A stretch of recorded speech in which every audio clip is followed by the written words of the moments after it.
Hi everyone, welcome and thank you for checking out today's video. Today is all about V-shape. Wrong one. I think that's not why you're here. Sorry, wrong hand. This is why you're here. It's the V-shape module, the new V-shape module from AJH Synth. Or at least I hope you are here for this type of V-shape, because that's all you're gonna get today. And also, this is harder to get. This you can just buy from a shop. So yeah, easier.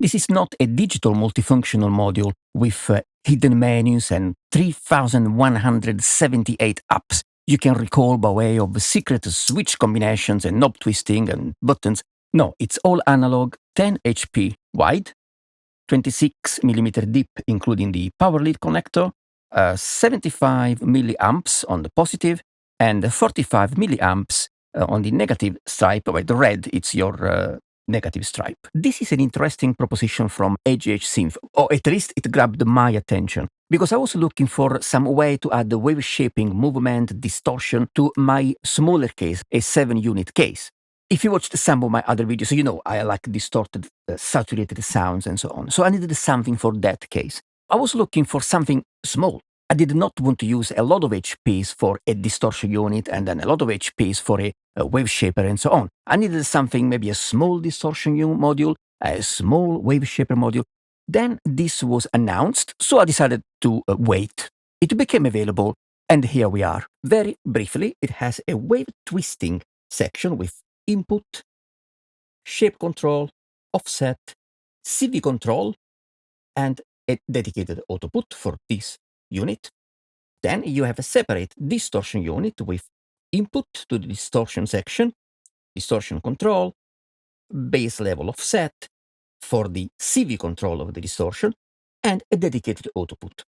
Also, if you don't have anything plugged into the distortion input, you can go from wave twister input through a normalized internal connection between the wave twister output and the distortion input. So you can input here a signal and take it at this end, which means you're going to get the wave twister, then downstream the distortion unit, and then you get the output. So with both units processing the same signal. And of course, you can use each unit independently or have one input and take these two separate outputs, for further individual processing of these two signals.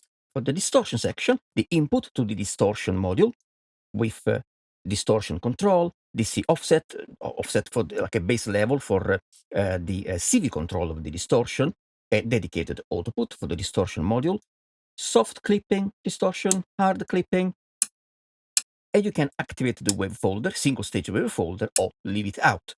Before getting into more detail about each section and controls and parameters, let's just have a quick play with it.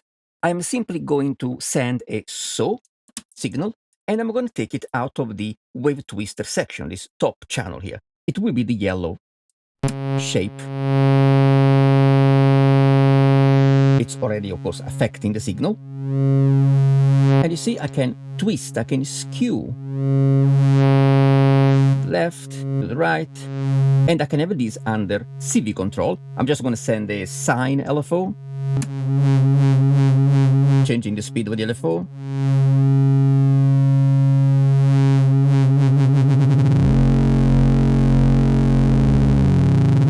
And of course, you have offset control.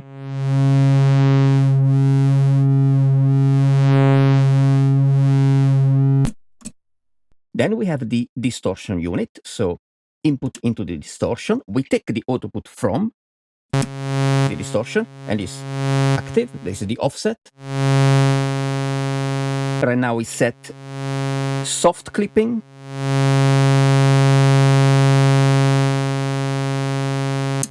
hard clip.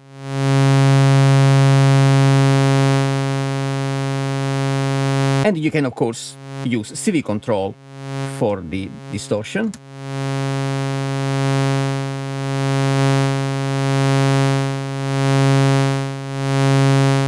Changing the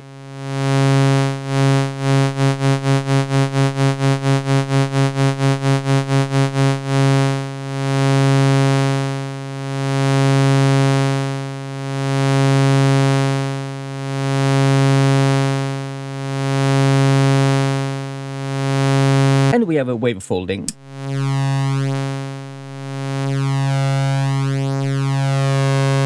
Which works both with hard clipping and soft clipping. Then, as I said, the output of the wave twist is normalized into the input of the distortion unit. So let's send the same signal, the input, and we take the output at the end of this cascaded setup. Wave twister into distortion output. Let's take this the folding away, and so let's add the modulation. CV control for the shape.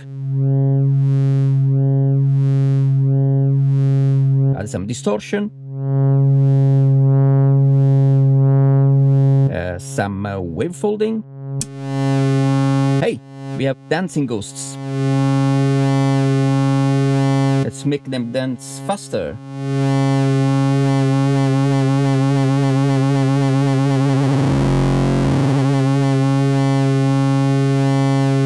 We can add CV control and the distortion. Change the offset. And hard clipping.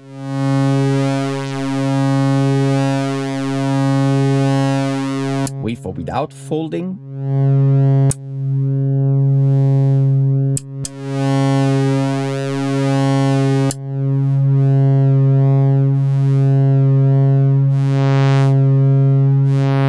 There's quite a lot of variation in the end result, on the sonic result at the end.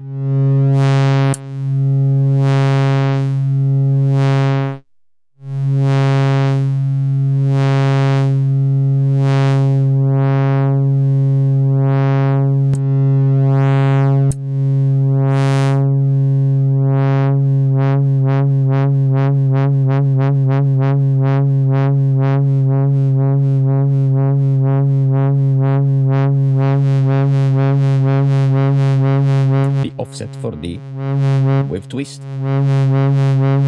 CV.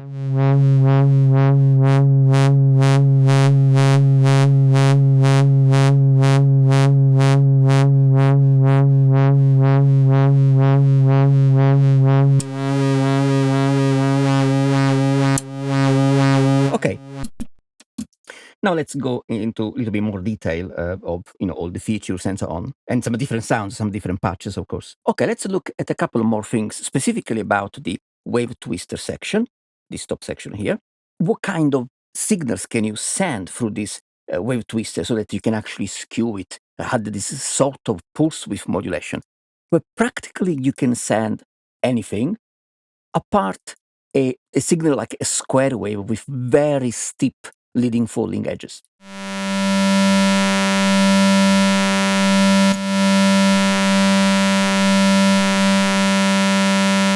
So what about anything else?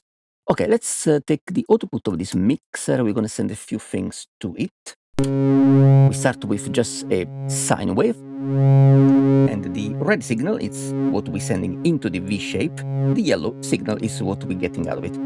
I'm not going to move this by hand to simulate pulse width modulation on these non-square waves. I'm just going to use an LFO to move things a little bit, so we can just move on pretty quickly over different waves. I'm going to mix a triangle with the sine we already have, just to have some more complex waveform, and so we can hear there is still, a result out of it. I'm going to mix a ramp down as so.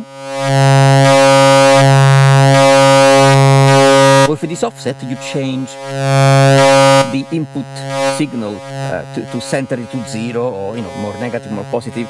The further you move positive and negative, you also eventually going to get more distortion and more harmonic content in the output. But before we get there, let's try something more, something fuller. So what I'm going to do, I'm going to send this input we just add to the Waveswarm. Then I'm going to take the output combined of both channels, 12 LFO VCOs, from the Waveswarm and sending it to the data so we can see the shape of it. We send it to the V shape and we take the output. You see, this is quite, chaotic in a way. Signal.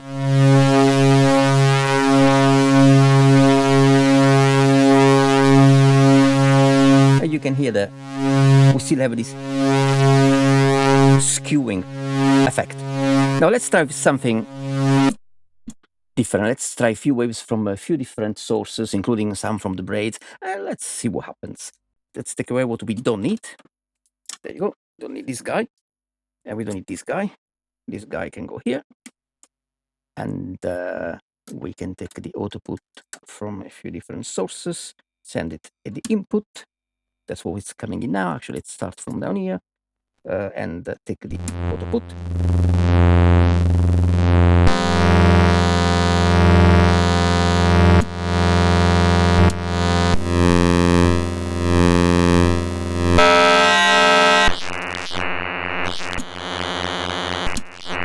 This is just moving that for me. This is just moving the shape for me.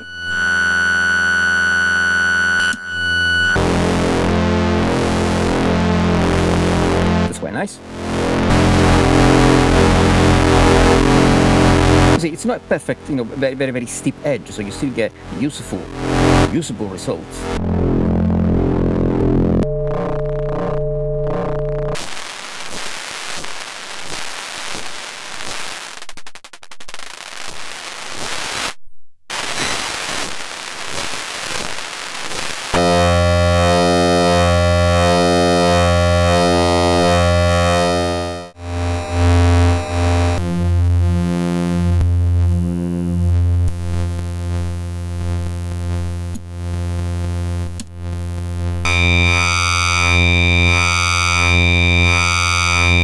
Changing the LFO speed.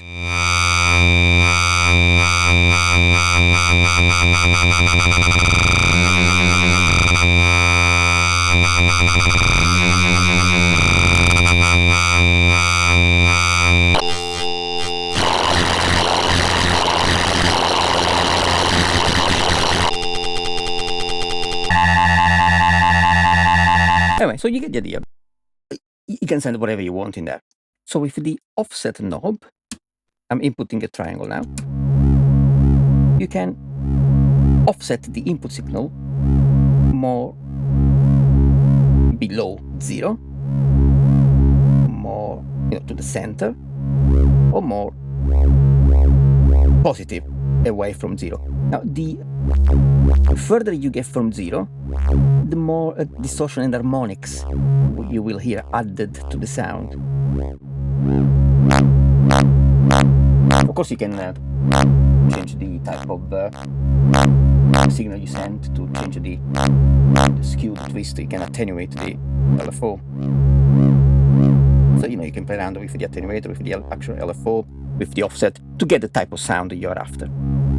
And overall, this analog process will add some harmonic content to the original signal, and how much the effect you're going to get out of it, it's waveform, it's source dependent. So it's interesting, there is a scope for different sounds, and you're just going to have to try and have fun with it. Okay, a couple of more things to mention about the distortion section is that this distortion CV offset, it's of course, adding, subtracting some voltage value to the CV you're sending here. So it's like you're setting a base, a level 2 for the CV to work from, and so you can get quite a decent amount of detail about how you want this to act on the sound. And to have the more control you have on your modulation, the better for you, to achieve the sound you want. That's one thing. The other thing, which I think it's quite important to realize with this module, is that let's take the LFO out. When you add the distortion here, I don't know if you notice, but well, maybe if I shut up, you will notice. Okay, the module tries to keep the output at unity gain. So when you add the distortion, when you're clipping the sound, the output level is not getting increased, or is not getting increased a lot. But this is cool because it lets you let's say you're playing a track, and it lets you easily add warmth, distortion, clipping to a sound without worrying too much that it's going to stick out too much. The volume is going to change within the mix. No, so the volume is pretty much the same. It's just the sound is getting more distortion, more character. So that's pretty cool, I think. Also, at the output of the twister section, there is always some of the inverter signal mixed in. This means the output waveform is between 10% and 90% of the duty cycle. But there is something else to say which is cooler than this duty cycle thing, and that is the available documentation says that ideally these circuits would rely on having the signal at the input to be 10 volt peak to peak, 0, 5, 5, for example, so 10 volt peak to peak, and centered, the bias centered at 0 volt. What happens is that you rarely have just that precise 10 volt peak to peak and centered precisely at 0. So the cool thing is that when you use a waveform at the input that is not characterized by this exact 10 volts peak to peak with bias on 0 volts, then the V-shape will give you some nonlinear distortion, and this nonlinear distortion together with the offset control allows you to generate a range of sounds. So I'm moving away from the mic to reach the attenuator down there. Anyway, the red signal is the input, which is sort of 10 volts peak to peak and 0 at the center. Now, as I move away from that nice expected value, way past 10 volts now, you see? Stuff happens.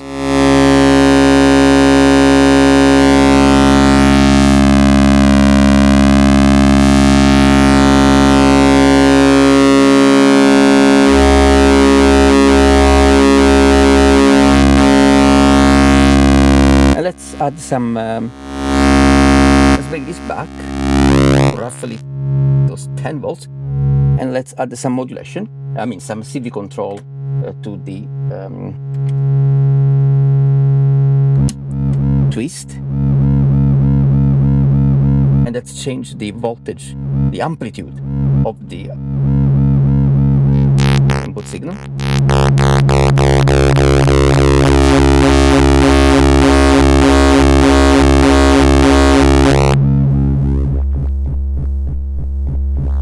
Less than 10 volts, peak to peak.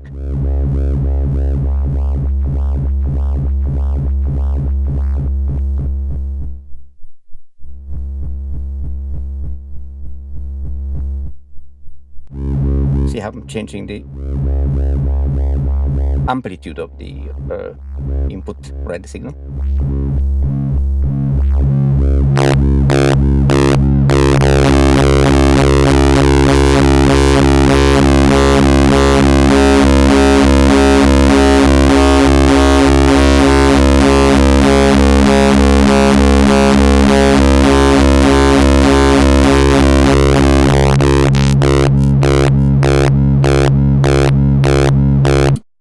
Let's also offset the signal.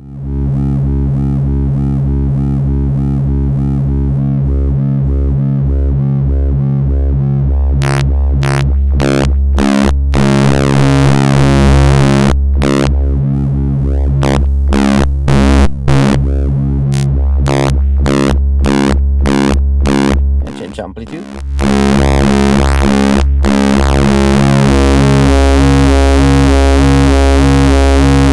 You see, it's distortion you can get out of the shape twister section without even going into the distortion channel. So this shows you can actually get distortion on the wave twist channel without even going into the distortion channel.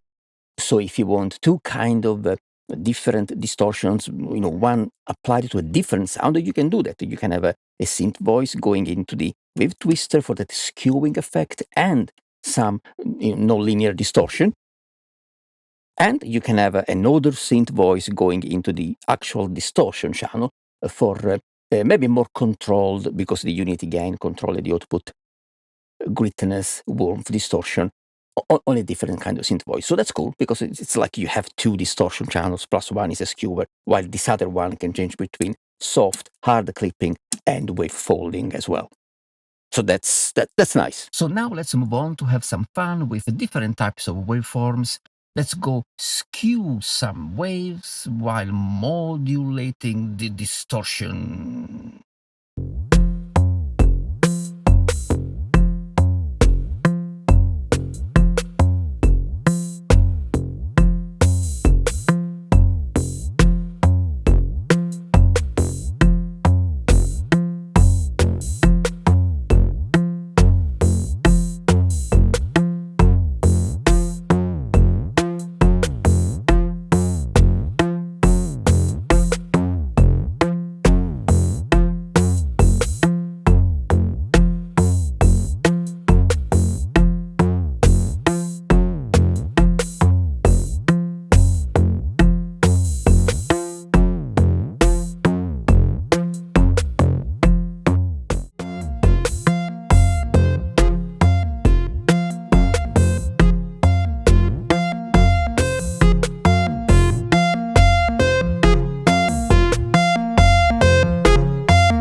this is fun. Actually, before some final consideration, remember to let me know your thoughts about the module in the comments below. And yes, before you leave, if you feel like it, please click on like, subscribe for more videos, and share the video if you can, that would be great. Now, back to the V-shape. It can go from that twisting kind of wobbly sound, with the skewing of the wave, all the way to non-linear, more aggressive distortion, and that's just up here, in the first module within this unit, or in the first unit within this module, depending how you look at it. And you do get variations depending, in sound coming out of the first channel, depending on the actual, not only the actual sound source that you put through, but also the amplitude and offset that you could apply to the, apply to the sound source as it is plugged in. So combine the two together, you get quite good range of sounds. Down here, warm, soft and hard clipping at unity gain, which is cool, it's useful. The wavefolding, although a fixed type, you simply switch it in or switch it out, it does give you a different sound depending on what's going on with the rest of the unit. Mainly, are you in soft clipping, in hard clipping? So, and for each module you have a CV control. So you have manual control of the skewing, or you can use voltage to control it. I've been using mainly LFOs because it makes it easier to plug one in while you're doing a video, but it can be any envelope that fits better, whatever you're trying to achieve. The same for the distortion, you also have a distortion CV control. That's pretty cool in 10 HPs, 4 good size knobs, 2 switches, 6 connections, and 2 of them are CV control, 1 CV control per type of unit inside this module. And you can use it as 2 independent units, a shape, twister, nonlinear, distortion, and a distortion module with clipping and wavefolding down here. Or use one input, and in cascaded mode, the output of the first module goes into the input of the distortion. And you can take both outputs at the same time, even if you have only one input. In a specific case, you're only using one input, you can take 2 outputs, which sound different, and you can, process downstream each output in a different way. I think what we did before was we had one output going straight to the DAW, and the other output went through some EQ and reverb on the Finaliser R-EQ. So you have 2 sounds by the end of it that are related because they come from the same seed, but we are highlighting and treating different range of frequencies out of these 2 channels in different ways. So the end result is a combination of sounds that complement and contrast each other at the same time. And one of them can go into a mono to stereo unit, like in case of the R-EQ reverb. So you have a stereo spread of all the sounds coming out of here. One is centered, maybe a beefier sound, and one is lighter and spread through stereo with effects. You can do whatever you want really once you take these audio channels out of here. So I think this is a nice little bundle of versatile analog warmth in 10 HPs. And that's why I like it, because with this you can add the analog warmth, distortion or shaping to any voice in your system. So now the problem is, what do I take out of my 7-unit case so that this can fit in there?